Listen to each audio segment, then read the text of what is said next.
What keeps our energy? What drains our energy? Defining the what and who we are. It's really interesting. Once you've figured out how to turn off the content and think about what makes you, you.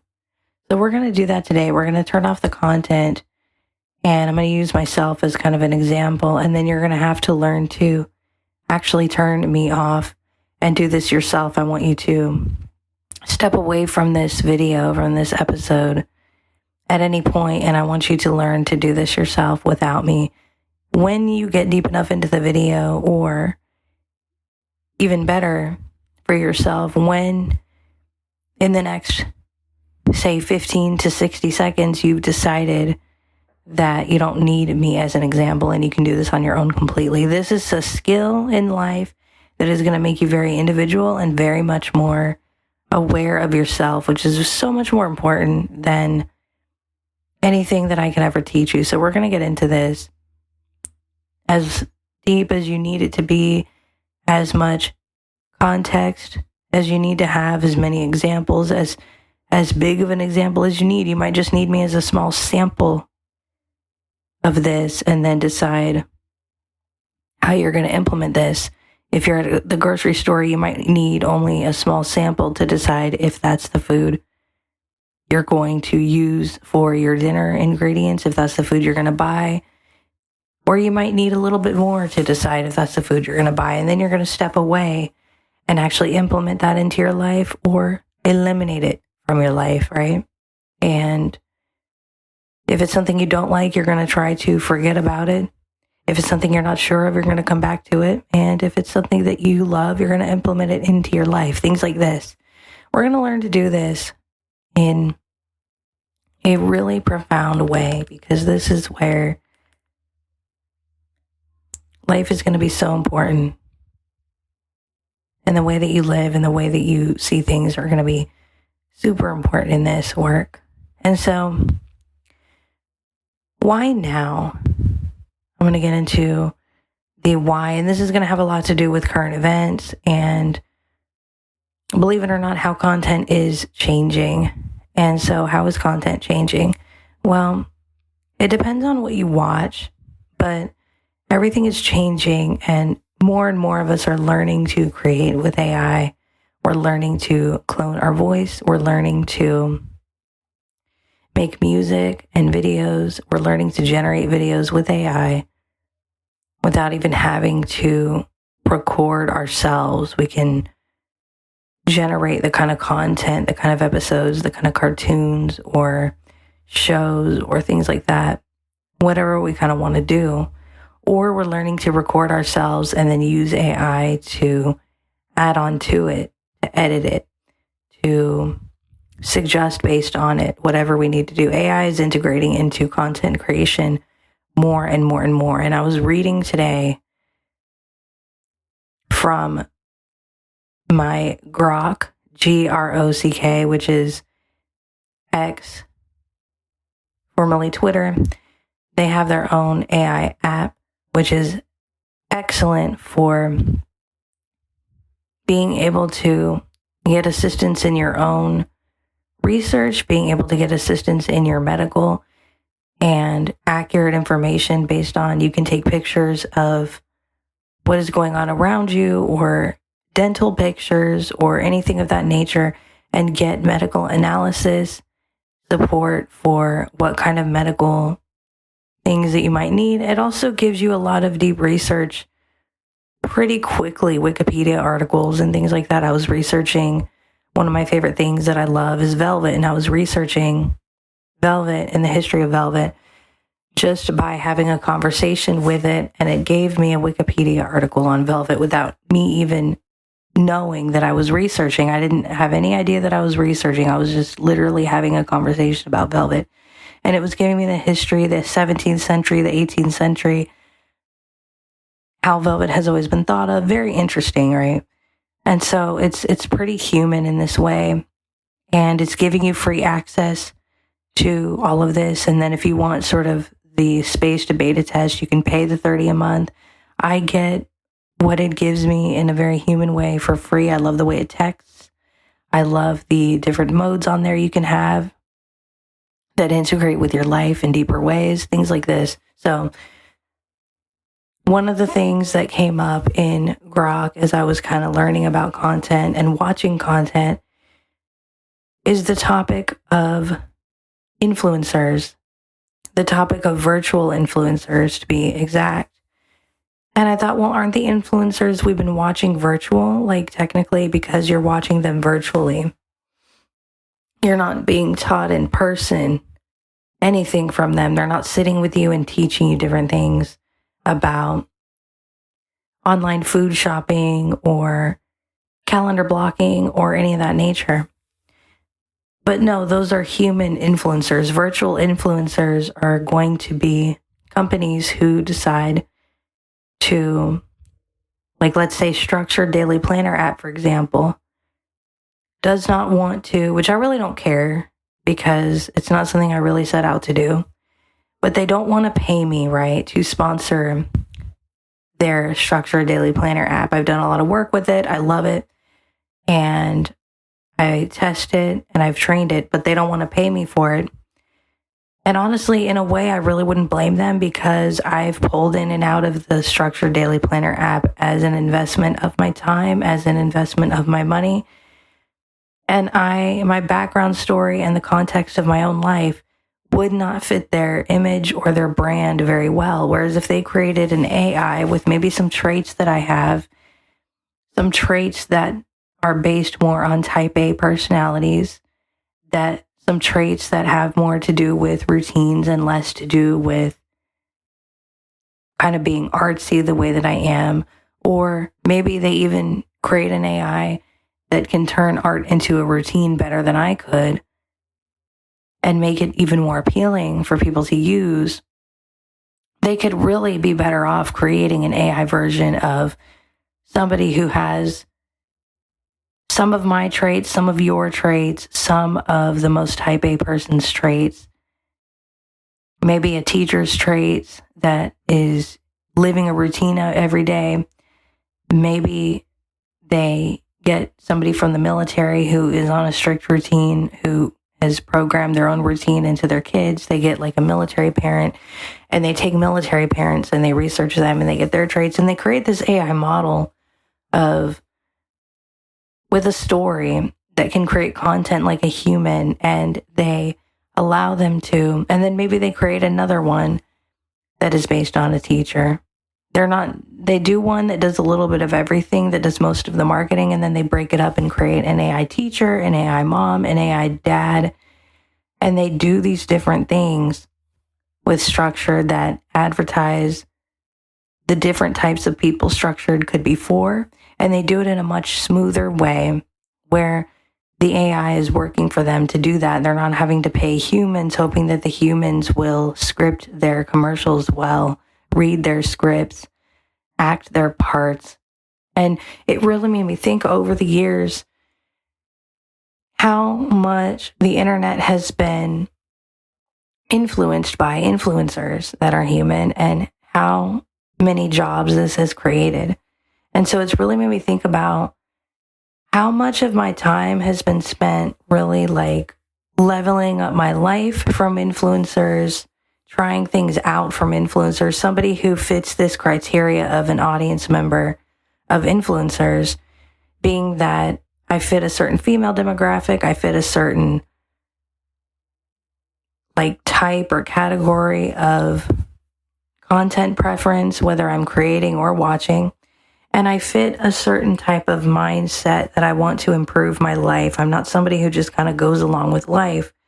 And there's a lot of us out there who don't just go along with life. And the purpose that influencers have served in this way has perhaps been to teach us to lean into that source of intuition, to say that, well, if you're somebody who's even remotely interested in life improvement, self-improvement, that means that you are somebody who learns that having a cup of water might not be cool or fun or easy like right now. one of my favorite influencers, which I do love influencers, was listing the other day all the reasons why like drinking water could solve any of the little problems we have within our bodies. And I'm like, that is really cool because water's not necessarily paying them to say these things. It's just water. They're not selling a specific water. They're not talking about a specific water, anything like that. Now, sometimes influencers might have a brand of water in front of them that will flash on the screen as they're talking about water. But in other cases, you know, they do get pretty personal and they vlog about their lives, right? And so for some of us, we might really find value in watching those. And they have these sponsored posts with reviews on different recipes, different food delivery services that are like specialty services online that we might not really hear about normally, that might not be DoorDash, that might not be Uber Eats, things like HelloFresh. That's hugely sponsored. People are being sponsored by HelloFresh. They've been sponsored by HelloFresh for over 5 years to a decade now. And that's a good example of what an influencer does. They go out and try their products. They love their products so much. And they want to, whatever process it works, they want to work with them.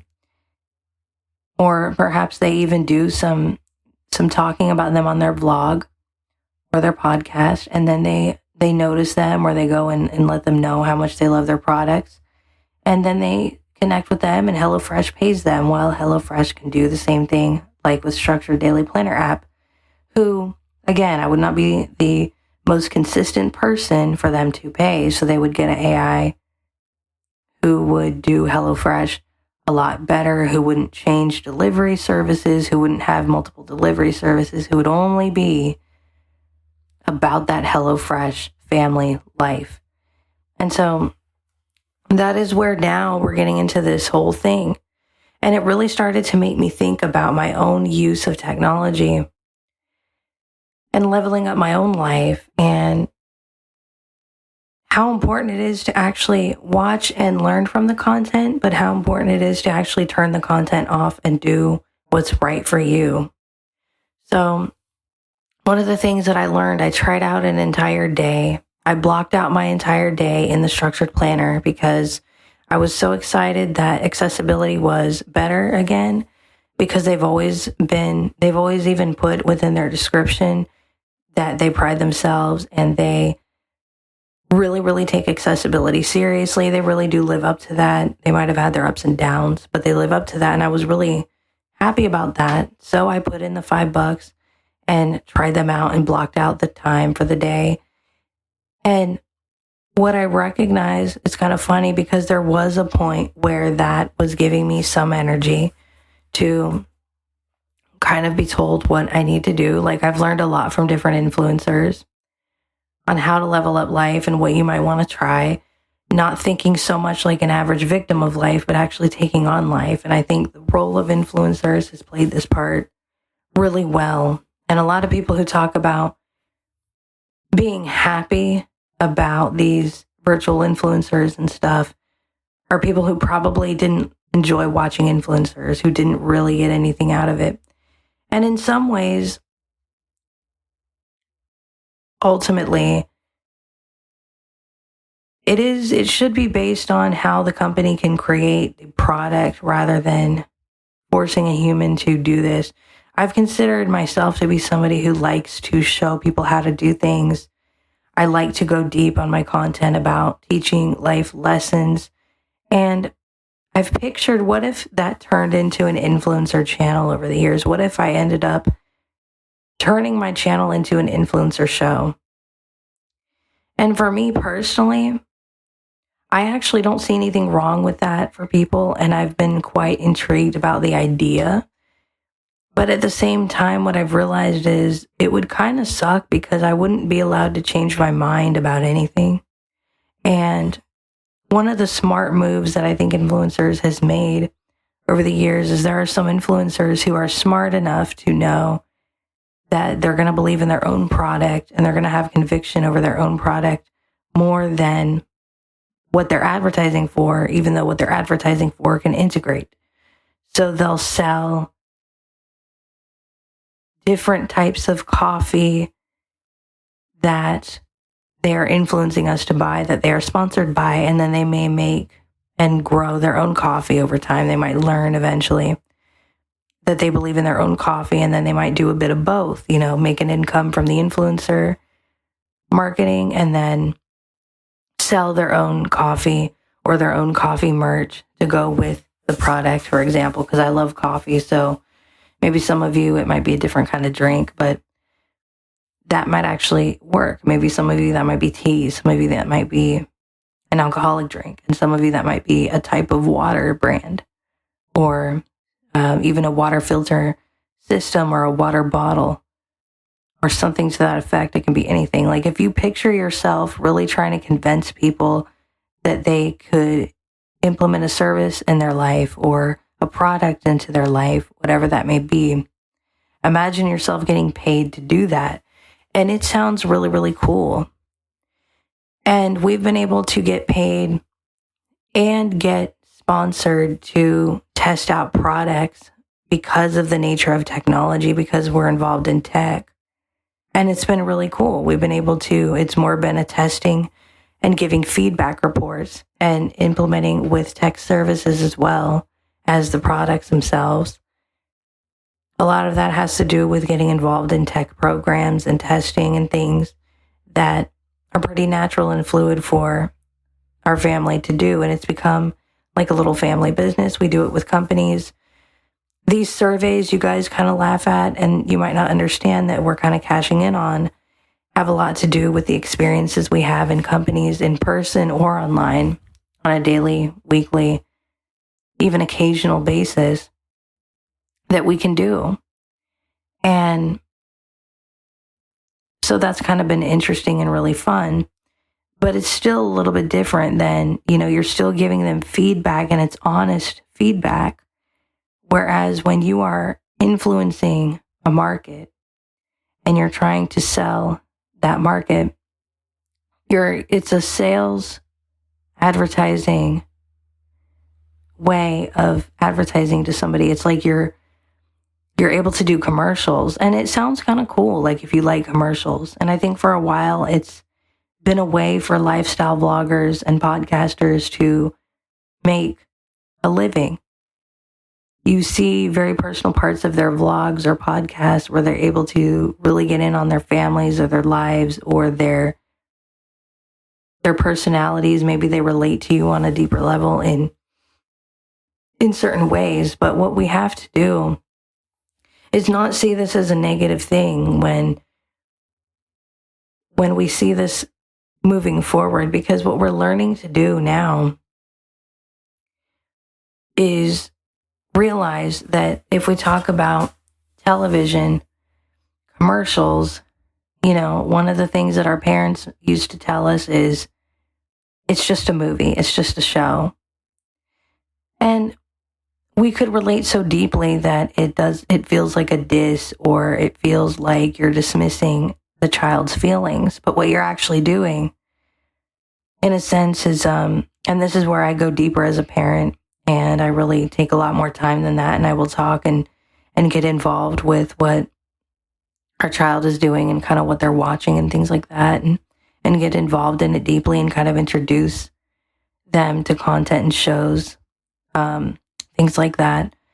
And by doing so, I'm not dismissing their feelings or interest in a show or movie, or wanting to expand their knowledge, or wanting to even expand their understanding of the world a little more with parental guidance. And so by doing that, what I've learned is that when somebody says it's just a show, it's just a movie, what you can actually learn from that is not to be dismissed, but to understand that you are your own entity. In that sense, you are your own individual. And so I've really started to create more and more and watch less and less for a lot of these reasons. And part of that is because I've learned what I want to do and what I am glad is kind of over in a way. And it's not that I'm glad that it's over for other influencers. I'm really feeling for them and wondering what they're going to do.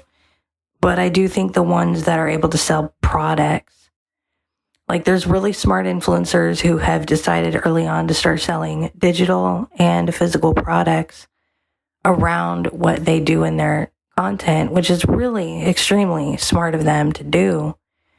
And that's going to be interesting to see how they evolve in that and how the influencing will have to be more about if they actually use the product or not, and how it's helped them to create their own product, and less about getting other people to use their product and getting paid to discount people into using the product, right? And so that's going to be interesting to see how this works, because in blocking my day in the Structure Daily Planner app and learning all these people calendar blocking over the years, what I've found that actually the only reason why I was able to enjoy calendar blocking in the past, for instance, and why it kind of amped my energy up is because I was calendar blocking and creating my planner around the things that were happening to us together as a family. And I was able to create my morning routine, my daily outings, my travel plans, kind of the last minute travel plans, and the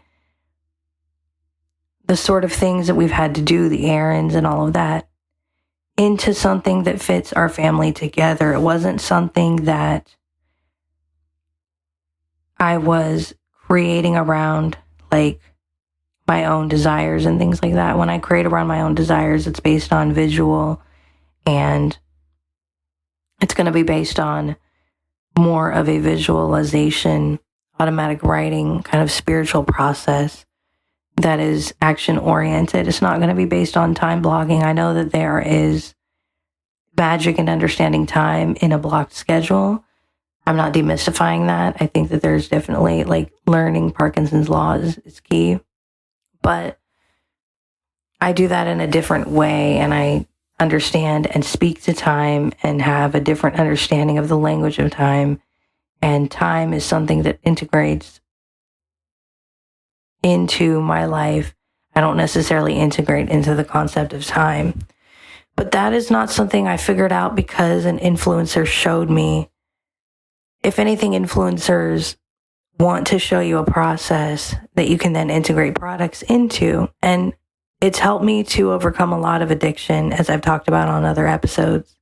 So it's not a bad thing at all to have been taught this as a skill and to have used this to bail out of situations, having to really be focused on every step you take and everybody watching you and following you in your household, and every little method you will use to stop an argument from happening or to stop somebody from fighting you or things like that can really have a lot to do with how you block your time. So I actually think it's a good starter for some of you, the way it helps to start me out. In the past, it has helped. But what's keeping me going at this point now, just for this example, and it is in actual life as well, and we'll get into other examples, but what's really got me out there now is collaborating in creative. And so this has a lot to do with life. And what gives me more energy now is the different individual AI spaces that I have versus the different individual AI spaces that my husband has. And then we will take our devices, integrate the spaces together physically, integrate the spaces together virtually into our Apple Notes, copy paste, and by means of sharing our iCloud and collaborating and things like that. That is what gives, and then kind of doing the things, the morning routines together as we wake up. When I did my calendar blocking in the planner for the day, I did follow along with tracking the progress for work. I've tracked the progress for some things coming up throughout the day, but I did feel myself get very drained by the end of the day, because not all of us fit into that box. And see, what the influencer and the content algorithm is learning is it's learning about you, and it's getting a lot more fluid nowadays. It's not necessarily putting you into this code of a box anymore the way that it used to. It is becoming AI driven and going into fluidity of what your life is about. And I've noticed I'm getting less and less recommendations on things like calendar blocking and lifestyle. And I'm having to actually look for that kind of stuff if I'm interested in it, because my personality reflects other interests. Like I grew up watching Gilmore Girls. I love their clips. I love learning about what they can teach about life. The single mom and daughter show, like little entertainment shows and how they can teach you. Like I'll sit there and kind of relax and watch one of them, or some clips from that, or some other shows that I like that I find entertaining in that way. Or I will want to learn about the next kind of like what AI is coming up for creativity and what you can do with it and things like that, because who I am has changed what my algorithm will bring me. And so a lot of us are dynamic and we're not linear in that way anymore. And so having process of elimination to eliminate what drains you and what gives you energy. Another example is cooking. The way that I cook is very different than the way that my husband cooks. And we've had to respect the way each other cooks. And when we cook together, we lean into each individual strength that we have. So my strengths are going to be involved in making sauces, in really getting vegetables integrated, and in how things are kind of prepared and how to make something taste really, really flavorful. My husband is really good when it comes to the meats and the kind of the main course, and is really into how things are marinated and seasoned and how things cook. So we each lean into our strengths when we cook a meal as a family. And then when we cook a meal individually, it's going to be, I will make steak and salad for a meal that is different from his steak and salad. We can even make the same meal, but you can tell who cooked the meal at the time. And both of them taste so different that there's no competition. It just adds a different meal for that night, for example. And so that's another way of understanding that turning off the TV and turning off all these cooking shows is really hard for people, because that has been another form of influencer in a way. It's been another form of lifestyle cooking in a way, or like what makes the best chef. And so instead of like being told what makes the best chef, you kind of do things your way in a sense. Now, there's still a time and a place to be taught some things, and you can definitely find some awesome chefs on YouTube that really understand human nature a lot more than, say, your television chef. I've found a couple of chefs that we watch as a family that understands kind of the human nature and making cooking like this is real life. Let's get in the kitchen and experience cooking and all this kind of stuff, right?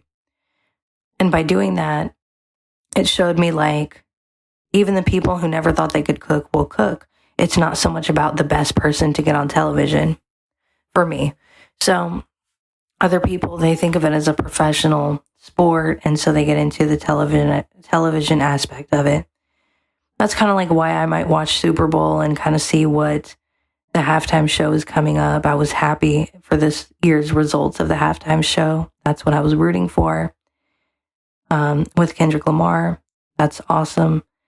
That is something that I feel like is television worthy in that way. It's like with the Super Bowl and the AI commercials and the kind of learning about the different teams and things like that. So, not everybody is against that stuff. That gives me energy because of the team spirit and the whole, like, I'm really a cheerleader at heart. So that whole thing, that whole vibe is going to give me energy. What gives me energy is going to be the thing that I'm interested in. So for you, it might not be Super Bowl. For you, it might be these television cooking shows will give you great energy in the kitchen because you see it as a sport, or for you, you're cheering that on. To me, whatever gives you energy is what makes you feel actionable, what makes you move throughout life. It has nothing to do with what is right, what is always marketable. The things that are marketable now to fragmentations of people. They're not marketable to the entire world. That's like, it goes back to what I said the other day. We're not always going to be valuable to everyone. And that's a hugely freeing mindset that can only come from creating content that is now translated into everyday life. I don't have to be everybody's friend. Not everybody has to like me. I can offer myself to be teaching people, but I don't have to be, not everybody is going to be my friend, which means I don't have to be pressured into doing what everybody wants, acting the way everybody wants me to, behaving in the way that everybody wants me to behave, or marketing myself in a way that is not true to me,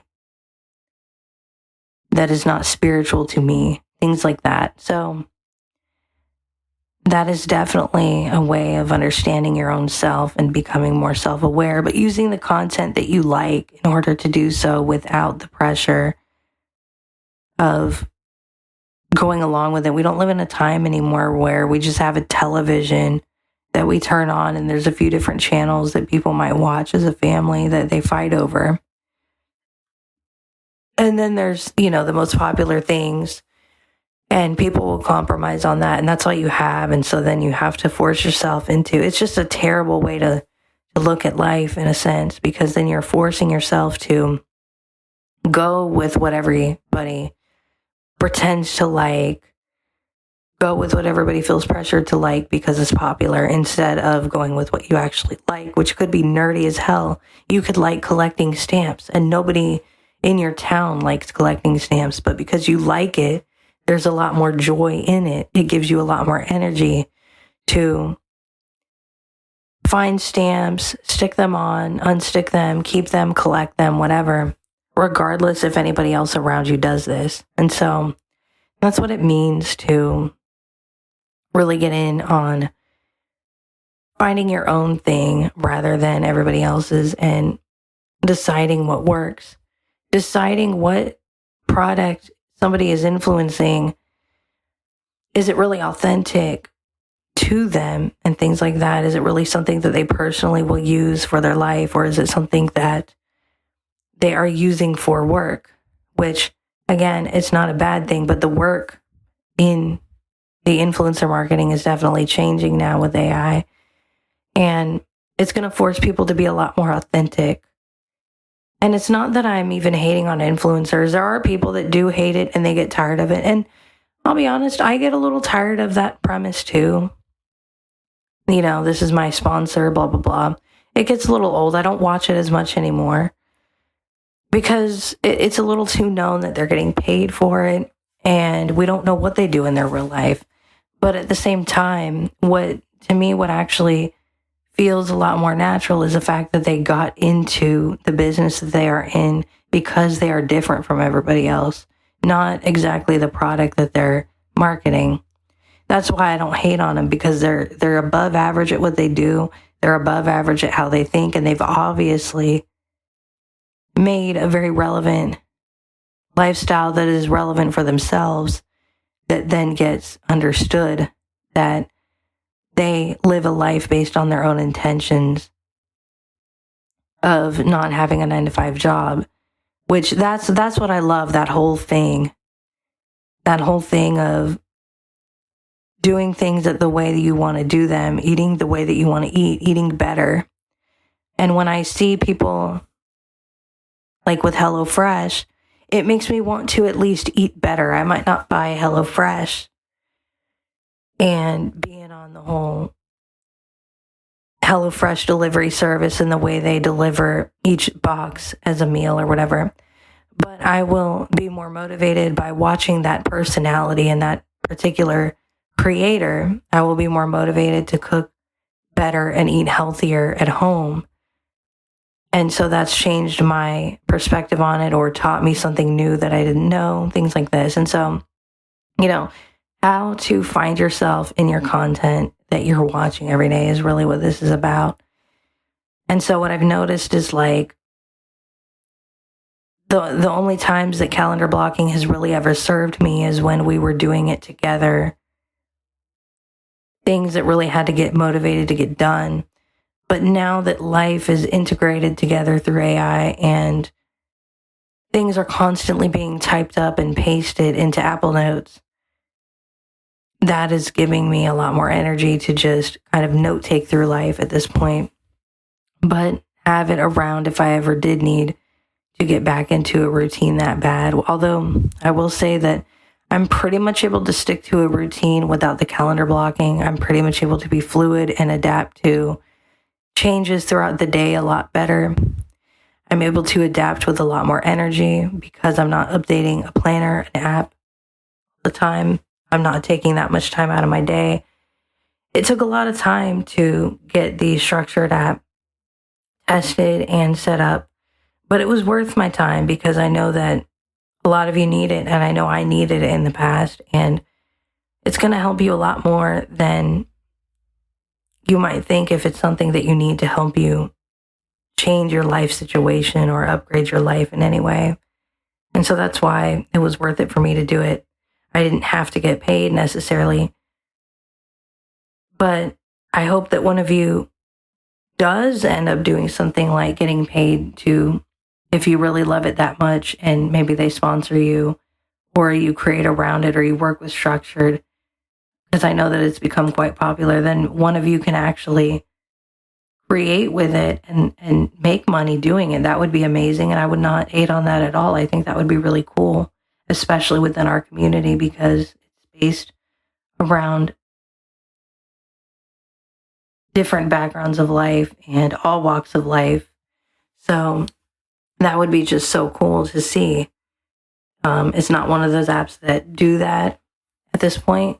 So it would be really cool and kind of rare actually to see that happen because I do love the app.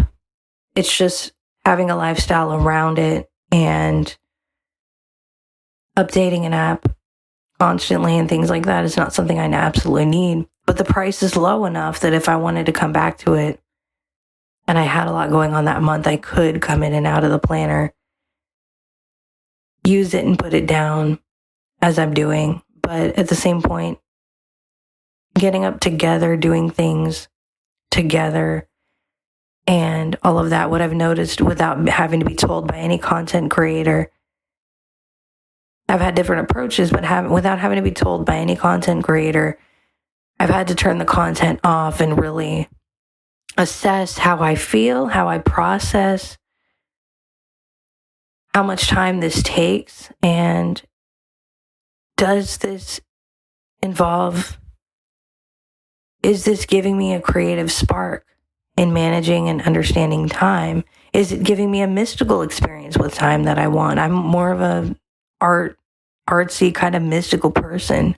Is this giving me a mystical connection to time that I need, that I crave? Or is it just a little too mathematical for my liking? Some people have that mysticism in the mathematics of time. I've felt that in different periods of my life as I've integrated it naturally and kind of been very creatively open to it. But it's not something that is my main source of mysticism and creativity. That main source for me comes from note-taking and comes from context-aware and AI conversations, conversational chat bots and things like that. So kind of finding what works for you in our economy and in our life is really the key. So didn't realize this episode was going to be as long as it is, but here we are. And it's really kind of cool to understand these things and to learn greater understanding. Thanks so much for listening. Take care of yourself, take care of your life, take care of each other, and let's stay connected.